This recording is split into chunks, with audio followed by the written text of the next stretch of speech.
kulanti wacan saaxiibayaal halkan waa Himila TV waxaad ku soo dhawaataan wararkii ugu dambeeyay xaaladda guud ee dalka qodobada ugu waaweyn warkeena aad ku daawan doontaan waxaa ka mid noqonaya Mungab oo xabsi dadban ka sameysay gudaha magaalada Muqdisho jeelkan uu taxaabaya cid kasta oo soo jeeda aragtidiisa iyo si guudba nidaamka doorasho oo Allah ugu jiro in uu ku guuleysto doorashada maayarka magaalada Muqdisho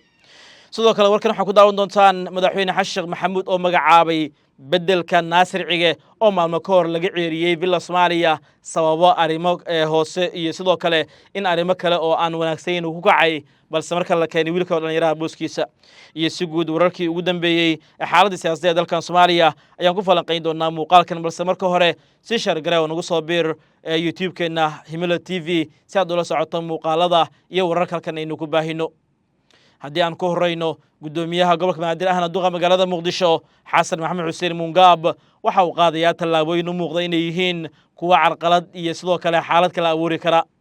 Mungab ayaa xabsiga dhigaya qof kasta ka soo horjeeda fikirkiisa siyaasadeed iyo maamulkiisa sidoo kale dhaliil u jeediya taasoo ka baxsan nidaamka dawliga ah iyo nidaamka dimuqraadiga ee Soomaaliya ku dhaqanto marka la muujinayso inay ka jirto meeshan dictatoriyadda kala tilasnimo iyo inuu ku dhaqmayo arrin u wanaagsan dimuqraadiyadda iyo si guudba in qofka fikirkiisa uu dhiibto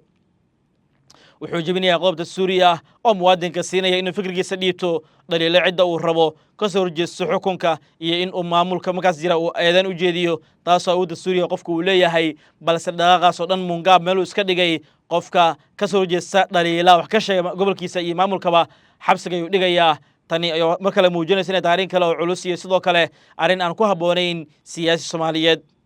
horay waxa uu gudoomiye Mungab u xirtay waa nabadoon Xaadoole oo la dhashay xildhibaan Xaadoole oo ka tirsan golaha shacabka ee baarlamaanka Soomaaliya sidoo kale wuxuu xabsiga dhigay nabadoon Xumow Shamow oo kamid ah odayaasha dhaqanka haddase waxa uu xiran muddo 4 cisho ku dhow xabsigana ugu jira shakhsi la yiraahdo Kaamil Cabdi Macow oo ka tirsanaa shaqaalaha dawladda hoose ee Muqdisho kaasoo markuu diido inuu qayb ka noqdo xisbiga Mungab ee GSB shaqada laga eriyay markii uu dhaliilay Mungab iyo kooxdiisana banaanka u soo baxayna xabsi loo taxaabay taasoo ah ha hadlin waxa sheegin hana diidin xukunkeyga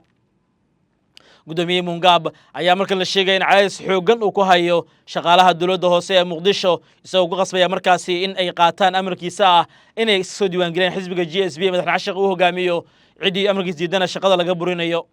shaqaalaha rayidka ee dawladda dhammaan dastuurka xaq uma siin inay qayb ka noqdaan urur siyaasadeed ama inay xisbi ku biiraan waxaana tani marka la muujinaysaa in Mungab ku kacayo qodob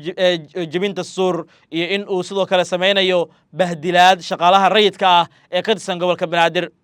guddiga shaqaalaha rayidka iyo wasaaradda shaqada shaqaalaha kama warhayaan tacdiyadan xoogan ee Mungab ku hayo shaqaalaha gobolka Banaadir sidoo kale tani waa dharbaaxo kale oo muujinaysa in Mungab uu cagta mariyay laalayna dastuurkii heshiiska lagu ahaa isla markaana uu jebiyay qodobka Suuriya oo dhigaya in shaqaalaha rayidka aysan qayb ka noqon arrimaha siyaasadda ururna aysan ku biirin dhammaan shakhsiyaadkii diiday inay qayb ka noqdaan xisbiga Mungab ee GSB-na qaarkood waa la xiray qaarna amni ahaan ay caasimada uga carareen kuwa kalena gobolada ay aadeen sabab la xiriirta inay diideen ku noolaanshaha caasimada Muqdisho oo Mungab ka baqdin qabaan tani waa arrin muujinaysa in dimuqraadiyad iyo dastuurba uu iska leh Mungab kuna dhaqmayo arrin dictatoriyad iyo u muuqata kaliya sameynay tahay marka loo eego sida caburinta cagajugleynta iyo dhibaatooyinka ku hayo shacabka gobolka Banaadir iyo si guudba shaqaalaha rayidka ka tirsan xarun dawladda hoose ee gobolka Banaadir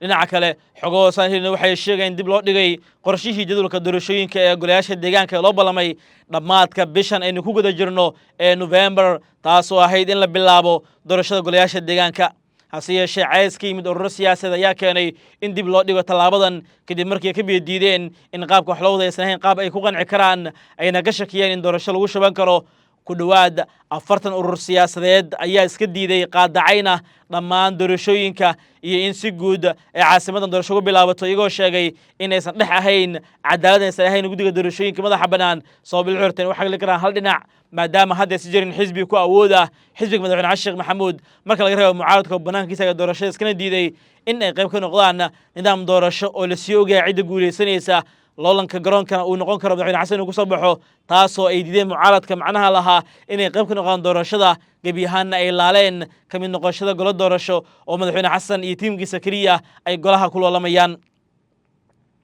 ugu dambeyntiina marka la eego Naasir Cige ninkii dhaqaalaha haystay dhawaana musharax madaxweyne soo sharaxay ayaa booskiisa Fil Ismaaciil magacaabay madaxweyne Xasan iyo Xamzaan shaqada ka eriyeen taasoo ka dhigan in ninkan si rasmi ah looga diray xafiisyada dowladda ee Villa Soomaaliya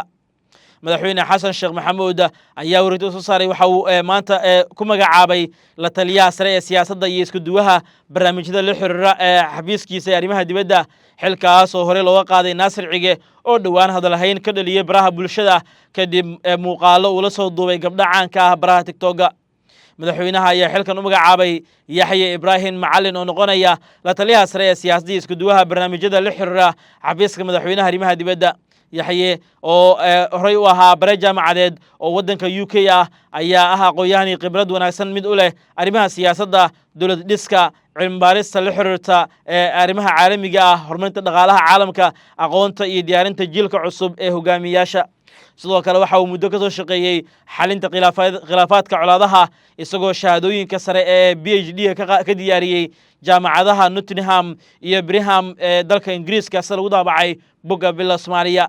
madaxweyne Xasan ayaa xusay in Dr. Yaxye ka rajeynayo in uu door muuqda ka qaato daadejinta siyaasadaha iyo horumarinta istaraatiijiyadda qaranka ee xafiiska madaxweynaha waxa kale oo uu hubinayaa in go'aanada muhiimka ah ay ku saleysan yihiin caddayn cilmi baaris iyo la falgelidda duruufaha gaarka ah ee Soomaaliya si loo xoojiyo isku duwidda nidaamka iyo midnimada ujeedooyinka xafiiska madaxweynaha Naasir Cige oo xilkan horey u hayay ayaa laga ceeriyay Villa Soomaaliya waxaana sidoo kale dawladdu ay soo saartay go'aano culus oo ka dhan ah ninkaasi dhalinyarada ahaa sida lagu sheegay qoraal dhawaan ka soo baxay xafiiska ra'iisul wasaaraha Soomaaliya waxna ka dhigan tahay Naasir Cige oo xilkaas laga buriyay sharaxay inuu yahay musharax madaxweyne mar kale booskiisa in la buuxiyo gebi ahaan laga ruqseeyay kasmaashiisa xafiisyada hay'adaha dowladda Soomaaliya saaxiibayaal wanaga inta wararkii ugu dambeeyay xaaladda waddanka tan iyo kala waxaad kaga tageynaa sidaas iyo nabadgelyo